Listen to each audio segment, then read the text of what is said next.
Somebody responded to a TikTok video that I had made earlier today, and it was talking about life after death.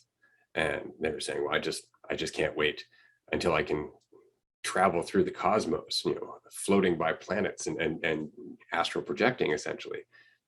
And I responded, I'm like, time and space is of the living. Like, you can do that now, but if you're waiting to die, you're in for a bit of a shock, because you need identity and the perception of division to do any of that, right? So you have to start tapping into something that we are not tapping into, which is the realm of imagination, the realm of dreams, the realm of our conscious connection, or the connection between the awareness of what is and the awareness that we're experiencing, right? And so there's a whole other world there. And this is why, again, we've talked about the idea of starting like a Jedi Academy or something like that in our world. And that is exactly what's necessary, is something along the lines of what the Shaolin monks were practicing, what a lot of martial arts were practicing in the ancient times, especially, which is actually what drove Bruce Lee to become the martial artist that he was. He actually wanted to bring back the martial art of legend.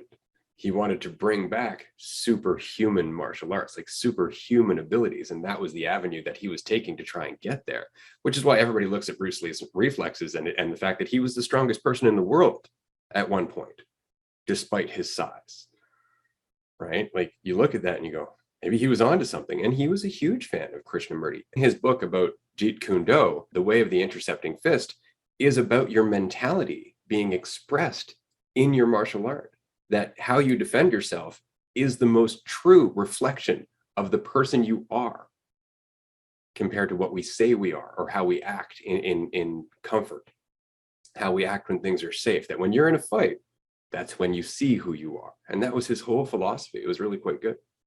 Yeah, that's fascinating. I don't know if I realized how much of a fan of Krishnamurti that Bruce Lee was. That's pretty cool, but it makes sense, like what the little amount that I know about Bruce Lee. And it's a little bit. I've seen some videos, read some stuff and whatnot, but it makes sense, I guess. But it's interesting with all of these recognitions, and even the idea of becoming a super powerful human and all of that stuff. Like, everyone has this idea that they have to get somewhere in order to achieve it, and they have to keep going and striving.